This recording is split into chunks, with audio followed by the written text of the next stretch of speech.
In this part 2 analysis of Xander's Schauffele, you'll see that I'm exploring some of his movement patterns and biomechanical patterning from the face-on perspective with a mid-iron golf swing. And the first anatomical consideration that I'd like to just highlight here, you'll recall how I talked a little bit about Xander's foot and ankle positioning and how it really does impact on the overall pelvic movement throughout his motion. So if I just put a line here to indicate his ankle and big toe relationship on his trail foot, and then do the same with his lead foot, you'll note how there is quite a significant difference and imbalance with the foot and ankle positioning at address. So you can clearly see how Xander's trail foot is relatively square, relatively perpendicular to the ball to target line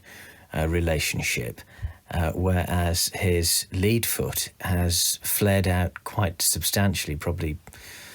25 to 30 degrees of rotation there. Now, the key point to consider here is the whole concept of chain reaction, and cause-effect. So if we think about what happens, if I just move Xander back to the sort of 8 o'clock position here, you'll note how his right knee, if we just circle Xander's right knee in this position and just watch what happens, you'll see how it actually increases the flex. So you have got an element of the big quadricep muscle rotating around the knee, but actually what you haven't got is very much extension in the right leg, mainly because the right side of the pelvis is not rotating with any significant depth. You'll see if I put a line here, you'll clearly see how Xander begins to recenter and glide his pelvis. The center of his pelvis is shifting and gliding laterally back towards the target before completing the top of his backswing position. And it's interesting how, given that he works off the ball in a very wide move with quite a straight right arm function, you'll see here how when he does begin to load the club, you'll see just for a split second there how that lead wrist increases in flexion as the lead arm just bends slightly and compresses against the torso. In doing so, just narrowing the radius of the swing arc. And that is all in response to this movement with the pelvis, where the pelvis actually begins to glide and recenter quite aggressively very early. And then we see a series of knock-on chain reaction events where, if you look at the peak on Xander's cap, you'll see how much head and neck is responding by working back. You'll see his eye line, his nose begins to point very much back in this direction as a counterbalancing movement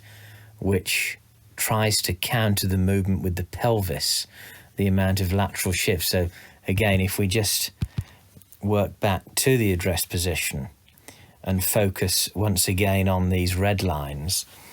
in essence, the relatively perpendicular foot and ankle positioning in the trail foot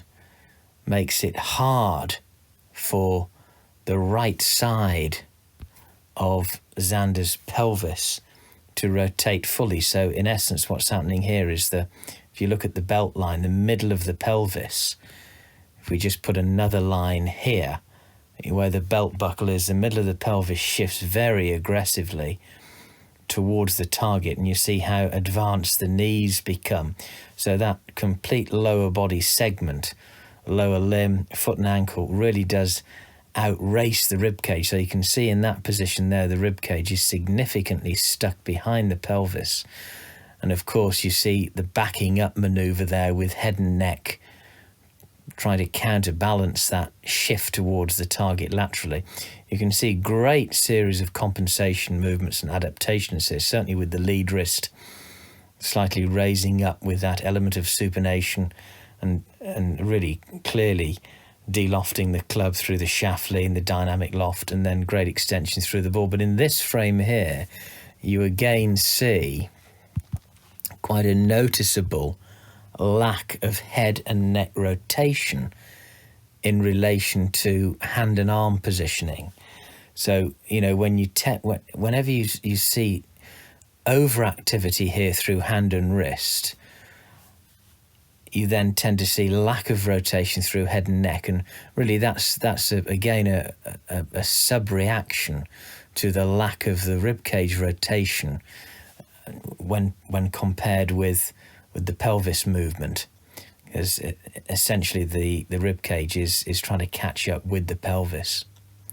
But again, you know, fantastic sort of series of compensations and very much an individual DNA, a really interesting blueprint